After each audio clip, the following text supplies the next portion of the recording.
अब यहाँ पे हमें देखना है कि पेज लेआउट किस बेसिस पे काम करता है।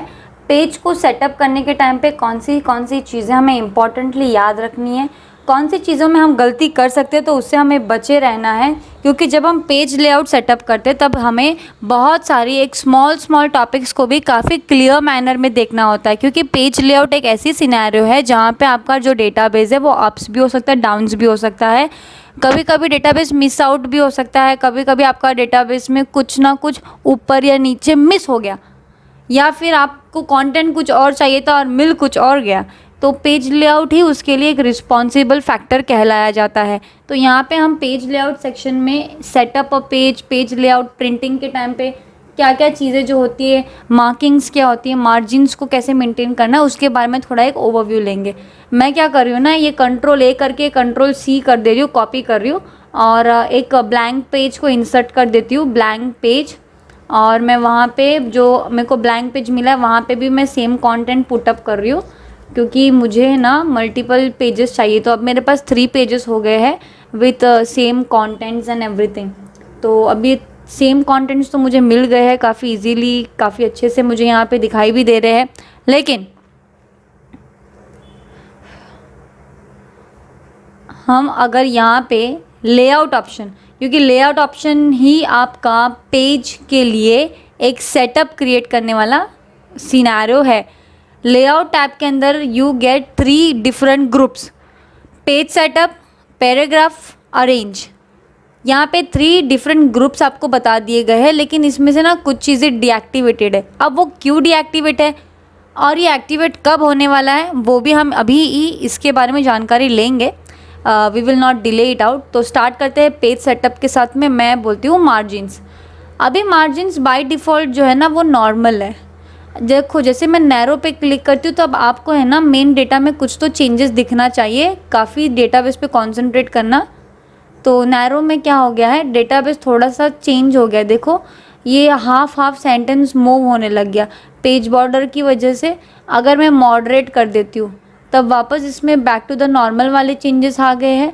लेकिन अपर सेक्शन एंड बॉटम सेक्शन, ये जो हेडर में ही अपर एंड बॉटम जो है बॉर्डर के, इसमें थोड़े बहुत डिफ्रेंशिएट है। वाइड में देखो क्या होता है, वाइड में है ना आपको एक्स्ट्रा स्पेस मिलती है यहाँ पे मार्जिन्स रूलर का, ये एक टेक्स्ट बुक जैसा हो जाता है। फिर अगर मैं बात करूँ मिरर्ड की, तो मिरर्ड में क्या हो रहा है, सारी चीज़ें को है ना ये कोलैट कर दे रहा है। मतलब ये सभी डेटाबेस को है ना एक के अंदर कंबाइन करने की पूरी कोशिश करता है।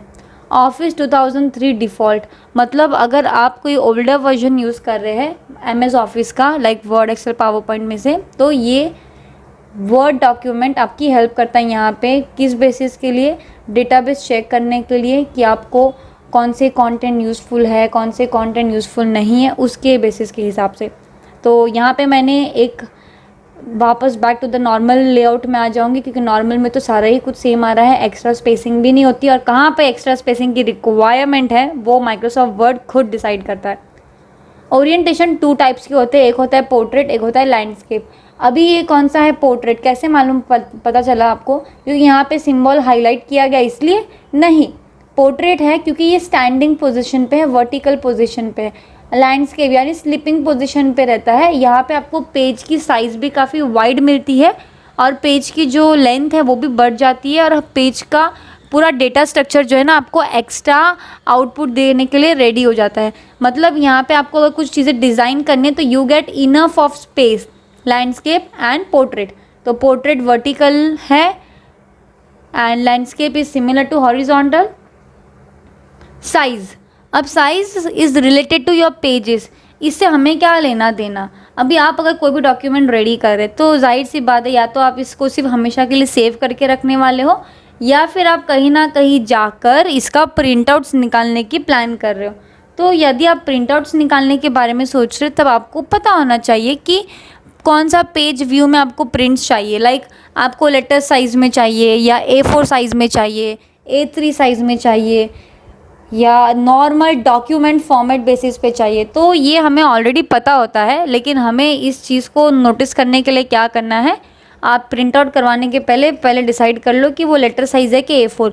यूजुअली पेपर की जो साइज़ होती है ना वो लेटर होता है या तो लीगल साइज़ होता है, एंड A4। तो मैंने A4 पे क्लिक कर दिया है। थोड़ा सा data change up and down होता है।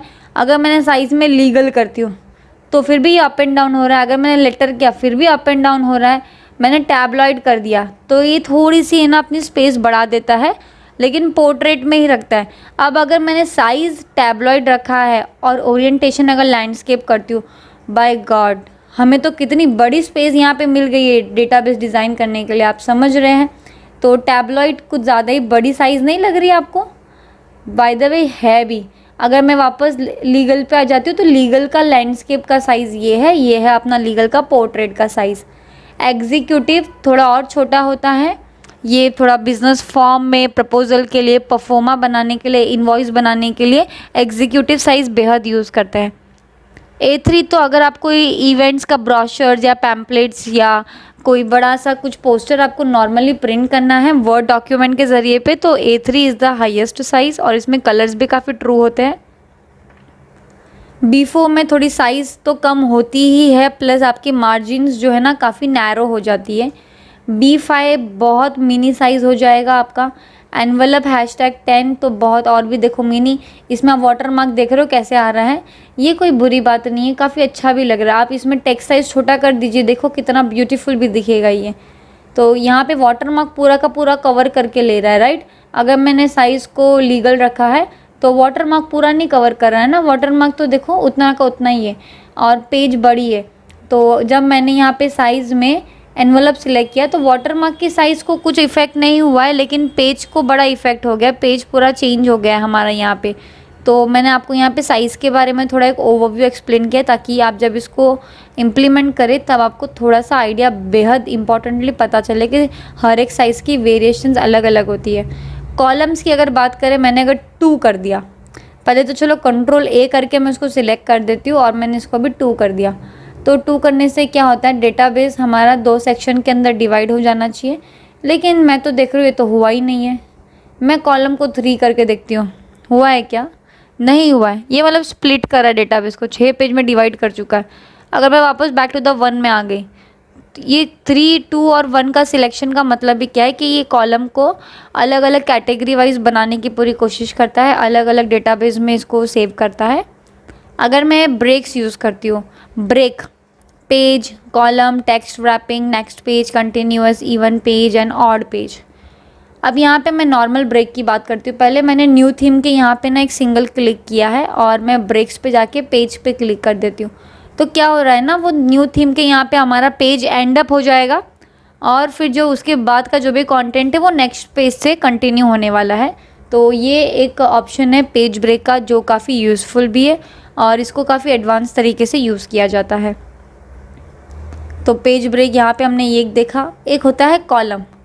तो कॉलम इन द सेंस मान के चलते मैंने योर डॉक्यूमेंट पे क्लिक कर दिया और कॉलम पे क्लिक कर दे रही हूँ, तो यहाँ पे कुछ भी चेंजेस हो रहा है क्या? नहीं, क्योंकि ऑलरेडी ये रो फॉर्मेट में है तो कॉलम की को तो कोई गुंजाइश ही नहीं है। Next page, continuous, even page. अगर मैंने यहाँ पे व्हेन यू क्लिक डिज़ाइन के पहले क्लिक कर दिया और ब्रेक्स के जगह पे मैंने बोला कंटिन्यूअस, तो वो वही पेज में कंटिन्यू हो रहा है, लेकिन क्या कर रहा है, एक एंटर बटन हिट कर दे रहा है कि एक सिंगल एंटर तो हमें रिक्वायरमेंट है ही। तो इस चीज़ को ध्यान में रखते हुए हम और भी टॉपिक्स के बारे में कवर अप करते हैं। इवन पेज, आपको even page in the sense कि आप पेज नंबर जो है ना वो इवन आने वाला है, लाइक कौन सा है 2, 4, 6, 8 उस तरीके से। और ऑड पेजेस अगर आप लेते हो तो 1, 3, 5, 9, 7 ऐसे आपको नंबर्स मिलने वाले। लाइन नंबर्स एंड हाइफनेशन, मतलब अगर मैंने Ctrl+A सिलेक्ट कर दिया और मैंने अगर जाके कंटिन्यूस बोल दिया तो एक लाइन के बारे में बताना शुरू कर देंगे। रीस्टार्ट ईच पेज, मतलब क्या हर पेज पे 1 नंबर से स्टार्ट करना है, कोई भी चीज़ें कंटिन्यू नहीं होनी चाहिए। रीस्टार्ट ईच सेक्शन, मतलब यहाँ पे है ना अभी माइक्रोसॉफ्ट वर्ड डिसाइड करेगा कि कौन सा सेक्शन कितने में ख़त्म हो रहा है या फिर नहीं ख़त्म हो रहा है उसके हिसाब से, और मैं इसको नन करूँगी। यहाँ पे ऑप्शन ज़रूर दिया लेकिन इसको हम लोग ज़्यादा तरीके से यूज़ नहीं करते। कुछ चीज़ें अगर पॉइंट में लिखनी है, लाइक हमने चीज़ें तो लिख दी लेकिन पॉइंट डालना भूल गए, पॉइंट 1, पॉइंट 2, तो आप यहाँ पे आके लाइन नंबर्स दे सकते हैं। तो line numbers is like quite helpful और ये बुलेट्स एंड नंबरिंग के जैसा ही एक रोल प्ले करता है। यहाँ पे कुछ डिफ्रेंशिएट वाला सिनेरियो नहीं है। उसके अलावा एक है हाइफिनेशन। देखो मैं कंट्रोल ए सिलेक्ट करती हूँ और कंट्रोल जे करती हूँ जस्टिफाई के लिए। जस्टिफाई करने से क्या होगा, पहले तो मैं ना इतनी जो ब्लैंक स्पेसेस आ चुकी हैं ना उसको मैं निकाल देती हूँ, क्योंकि डेटाबेस में जितना ब्लैंक रहेगा तो हमें तो समझ में ही नहीं आएगा करके कि कहाँ पे हम एक्चुअल डेटा पे काम कर भी रहे हैं कि नहीं कर रहे हैं।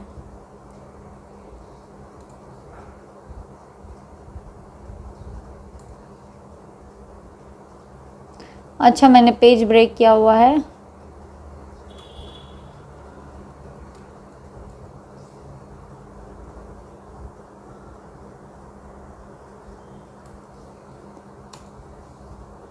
Okay cool. अभी मैं क्या कर रही हूँ ना, मैं यहाँ पे आप फोकस करोगे, मैंने कंट्रोल ए करके अब ये एंडिंग सेक्शन पे फोकस करिए। मैं कंट्रोल जे करती हूँ, हाँ control A control J, control A control J, one time ही करना है। तो देखो एक ऐसा सीक्वेंस में आ चुका है। सीक्वेंस में आ चुका है का मतलब क्या है कि मेरे को जिस तरीके का डेटाबेस चाहिए था, जिस डेटाबेस की रिक्वायरमेंट थी उसी के हिसाब से आ रहा है। अभी मैं यहाँ पे हाइफिनेशंस भी लगा सकती हूँ और मैं कर दूँगी ऑटोमेटिक। तो यहाँ पे ना थोड़े से चेंजेस हो गए, मतलब कुछ वर्ड्स अगर मिस होते रहते हैं ना तो ये हाइफिनेशन की वजह से यहाँ पे दिखाने शुरू कर देंगे। मैं नन कर दूँगी तो वापस बैक टू द नॉर्मल भी हो जाएगा। ये था हमारा पेज सेटअप के बारे में एक शॉर्ट ओवरव्यू। इसके अलावा हमें और क्या चीज़ों पे फोकस करना चाहिए, लेट अस सी कि ये है लेफ़्ट, ये है राइट, ये है स्पेसिंग। अब मैं ना यहाँ पे करती हूँ जो भी करना है। मैंने ना यहाँ पे 7 कर दिया और राइट में भी मैंने 6 कर दिया। पेजेस देखो बढ़ रहे, 5 ऑफ 55 हो चुके हैं। यहाँ पे मैंने 3 कर दिया है और यहाँ पे मैं अलाउ करती हूँ 6, 5 ऑफ 16। मतलब पेज में इतना क्या चेंजेस आ गया रहेगा। इतने स्टार्टिंग पेजेस में आंसर ही नहीं मिल रहे हमें, हमारा डॉक्यूमेंट ही पूरा आउट ऑफ द सिनेरियो हो गया है। वाह अमेजिंग। चलो मैं यहाँ पे सिलेक्ट करती हूँ कंट्रोल ए। मैं इंटेंट जो है उसको बढ़ाना या कम करना चाहती हूँ, ये हमारी चॉइस है, हमें रखना है या नहीं रखना डेटाबेस को, या फिर इसको डिलीट कर देना है। तो मैंने 5 और 6 लिया है तो इसलिए वो चला ही गया पूरा का पूरा। ये अबाव एंड बिफोर है, आफ्टर एंड बिफोर है। ये बहुत ज़्यादा यूज़फुल भी आता है टाइपिंग की जो जॉब्स करते हैं उनके लिए, लाइक बेहद इम्पॉर्टेंटली। उसके अलावा और क्या चीज़ें हैं इसके अंदर हमें नोटिस करने के लिए। मैं back to the normal data बना रही हूँ। ओके अभी यहाँ पे ना एक अलाइन का भी एक सेक्शन है जिसको align to page, align to margin और सारी चीज़ें दी हुई है। अलाइन टू पेज भी करते हैं या फिर मैं सिलेक्शन पेन अलाउ करती हूँ, शो ऑल। फिर भी वो वहाँ पे सिलेक्शन पेन का मेन मोटिव क्या है कि आपने अगर कोई कमेंट्स इंसर्ट किया है, आपने कोई डेटाबेस इंसर्ट किया, आपको आउटपुट में देखना है वो दिखा भी रहा है कि नहीं दिखा रहा है, तो आप यहाँ पे चेक कर सकते हैं। अब इसके अलावा आपने पेज सेटअप अगर अच्छे से किया है, पेज सेटअप के बारे में पूरी इन्फॉर्मेशन अगर आप अच्छे से जान के ले रहे हो, तो प्रिंटिंग करने के टाइम पे आपको कोई भी प्रॉब्लम्स फेस करनी नहीं पड़ेगी। आप प्रिंटिंग जो भी करोगे डेटाबेस को काफ़ी इजी तरीके से हो जाएगा। आप फाइल में जाइए, आप प्रिंट सेक्शन में आ जाइए और प्रिंट सेक्शन में यहाँ पे डेटाबेस तो दिया ही है, आपका वाटरमार्क भी आ ही रहा है डेटाबेस के अंदर। तो आप इसको फोकस करिए, एनी डेस्क पे देना है या प्रिंटर कनेक्टेड है तो यहाँ पे सीरीज़ में भी दिखाएगा होल पेजेस पे करना है कि हाफ पेजेस पे करना है। ये पेपर आपको लीगल साइज़ पे चाहिए कि कौन से कलर साइज़ पे चाहिए, मार्जिन्स क्या रखनी है, 1 पेज पर शीट चाहिए कि 1 पेज पे 2 चाहिए, मैंने 2 पेज पर शीट कर दिया। Like depends, it's completely upon your choice. और आपको कितनी कॉपीज़ चाहिए, एक ही कॉपी चाहिए कि 2 कॉपी चाहिए, कितनी प्रिंट आउट चाहिए टोटल, वो आप यहाँ से डिसाइड आउट कर सकते हैं ये प्रिंट लेआउट्स के ज़रिए। और भी क्या क्या है हमारे पास देखने के लिए मार्जिन्स में। आप यहाँ पे जूम स्लॉटर के बारे में थोड़ी जानकारी ले सकते हो। ये जूम क्या करता है, zoom in and zoom out. ये आपके डेटाबेस को थोड़ा एडवांस बोल सकते हैं या फिर डेटाबेस को थोड़ा इजी फॉर्मेट में बताएगा कि ये कैसा काम कर रहा है। और क्या सिनेरियो है यहाँ पे, अगर मैं बात करूँ डेवलपर की, तो डेवलपर में एक है डिज़ाइन मोड करके एक चीज़ है। अब डिज़ाइन मोड क्या होता है, डेटाबेस में बाय डिफ़ॉल्ट आ गया है यहाँ पे, अगर मेरे को इसको निकालना है तो मैं डिज़ाइन मोड पे क्लिक कर दूंगी, ऑटोमेटिकली चले भी जाएगा। ये क्या काम करेगा, design mode help us to understand कि हम डेटाबेस में सही आंसर्स कर रहे कि गलत आंसर्स कर रहे, कुछ यूज़फुल डेटा आ भी रहा है कि नहीं आ रहा है, एक्चुअल डेटा मिल रहा है हमें कि नहीं मिल रहा है। तो ये सारी इन्फॉर्मेशन जो रखता है वो हमारा डिज़ाइन वाला टैब ही आपको बताने वाला है। और लेआउट ऑप्शंस को आप हमेशा याद रखिए, क्योंकि लेआउट ऑप्शन लास्ट ऑप्शन ज़रूर है, लेकिन कोई भी कंटेंट जब एक बार रेडी हो जाता है तब लेआउट ही एक टूल है जो आपकी बिल्कुल हेल्प करने वाला है चीज़ों को प्रिंट करना है या पीडीएफ में कन्वर्ट करना है। अभी यही सेम पीडीएफ में कन्वर्ट करूँगी तो देखो क्या होता है। मैं ना लेआउट ऑप्शन पे जाती हूँ और ओरिएंटेशन फ़िलहाल पोर्ट्रेट है और लैंडस्केप है, दोनों का डिफरेंट समझ के लेते, ठीक है। मैंने फाइल में गई, save as, I will go to desktop, यहाँ पे मैं क्लिक करती हूँ, ओके ओके ओके, ब्राउज़ करने के बाद में हम जाते हैं डेस्कटॉप ऑप्शन पे। वर्ड डॉक्यूमेंट को सिलेक्ट करके मैंने बोल दिया पीडीएफ। अब ये हमारा पोर्ट्रेट है ना, मैं पीपी लिख देती हूँ और मैं सेव कर देती हूँ इसी को यहीं पे। और मैं क्या करती हूँ, वापस वर्ड डॉक्यूमेंट में जाऊँगी, फाइल में जाती हूँ, सेव एज करती हूँ, ब्राउज़ करूँगी, लेकिन मैंने लैंडस्केप तो किया ही नहीं। ये देखिए ये तो पोर्ट्रेट में आ गया है, बहुत अच्छी बात है, लेकिन मैंने इसको लैंडस्केप में ये बार ट्राई करना है, ओरिएंटेशन चेंज लैंडस्केप। अभी मैं फाइल में जाके अगर इसको सेव एज करती हूँ और मैं ब्राउज़ मांगूंगी और ये डेटा मुझे सेव करना है, कहाँ करूँगी, मैं डेस्कटॉप पे कर देती हूँ और मुझे चाहिए पीडीएफ फॉर्मेट में, और ये लैंडस्केप है तो इसलिए मैं लिख देती हूँ LL सेव। अब ये भी सेव हो गया। तो आप दोनों में डिफरेंस काफ़ी इजीली जान पाओगे। तो आप जब पोर्ट्रेट और लैंडस्केप को स्विच करते हैं या फिर पोर्ट्रेट या लैंडस्केप को आप फॉलो करते हैं तो ये डेटाबेस भी उसी स्ट्रक्चर के साथ में काम करता है। ये कभी भी अननोन या फिर अननोन एक्सेस के बारे में नहीं बताने वाला।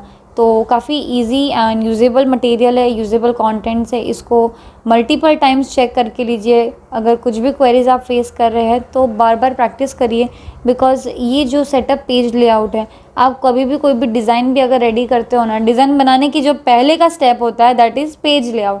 आप पहले ना पेज सेटअप कर लो, फिर डिज़ाइन का कंटेंट, डिज़ाइन का मटेरियल, डिज़ाइन की स्ट्रैटेजी, डिज़ाइन का ओवरव्यू सब कब करना है, जब आपके पास सेल्स का स्ट्रक्चर या फिर डिज़ाइन मैटर रेडी हो, वो भी प्रॉपर फॉर्मेट में रिप्रेजेंट करने के लिए। That's it, nothing else. Thank you.